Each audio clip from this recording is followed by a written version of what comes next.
You don't want it to be too in tune, because then it won't sound like hillbilly music. Right. There's something going on. No, I like that. I like it. And these are all right. Well, the first song I'm going to play is actually a new song that I've written called I can't even remember what it's called right now. Ain't Waiting is what it's called, and I actually just finished it a couple days ago, and my management will probably get pretty mad at me for playing it here today, but they do that on a regular basis, and I tend to smile when it happens. Yeah. Now I've been working so I've been gone for a couple weeks. Now I got nothing but time, and the only thing that I'm worried about is keeping that woman right there in my reach. And so I got a pocket full of money, got some shopping I wanna do. I had my sights set on a pair of white buck shoes, but another day ain't gonna hurt a thing.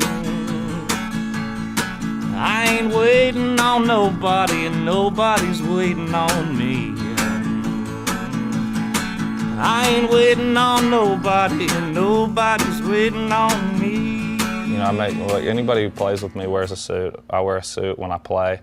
I'm always in a frantic thing of trying to find. I'm into separates now, and so I'm always constantly buying pants and sport coats and shirts and bow ties, and I'm a Southerner, so I can get away with all the seersucker and white linen that you can handle, and I got it too. And there's this idea that if you play rootsy music and you wear designer clothing, then you're like, you've lost like roots rock cred. You know, there's like this weird idea like that, and you know, and that's why you have all these roots rock bands of guys, and it's the same thing. It's boots, pearl snaps, and jeans. Boots, pearl snaps, and jeans. Boots, pearl snaps, and jeans. Boots, pearl snaps, and fucking jeans.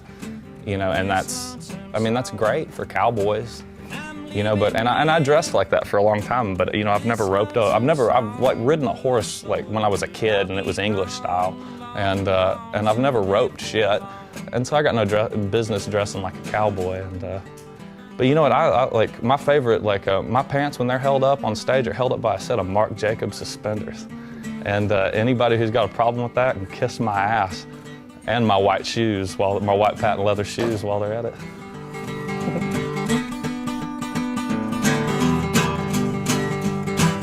You see that train coming down that line, Mama, you see that train coming down that line, and you see that train coming down that line. When I'm gone, I know you'll be behind.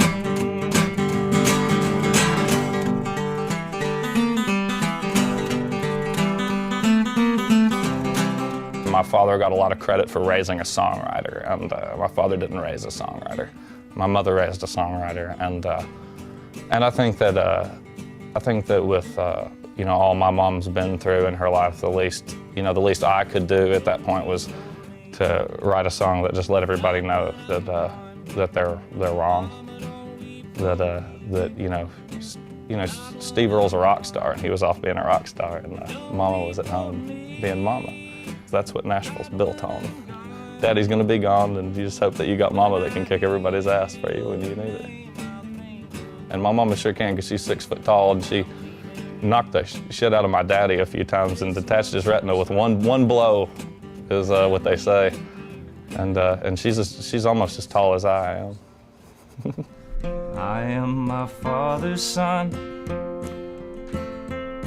I've never known when to shut off, and I ain't fooling no one no more. I am my father's son. Don't see eye to eye, and I'll be the first to admit I've never tried. Sure it hurts, but it should hurt sometimes. We don't see eye to eye, babe.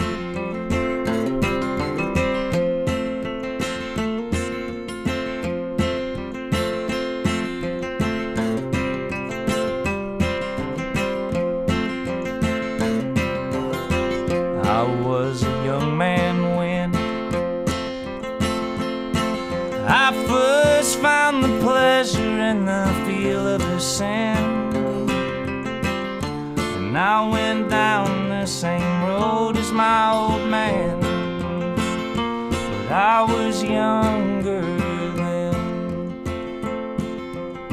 And now it's 3 a.m. and I'm standing in the kitchen holding my last cigarette.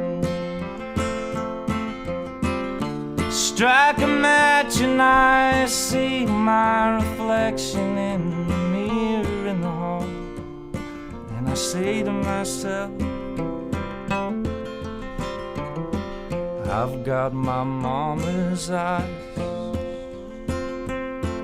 a long thin frame and a smile,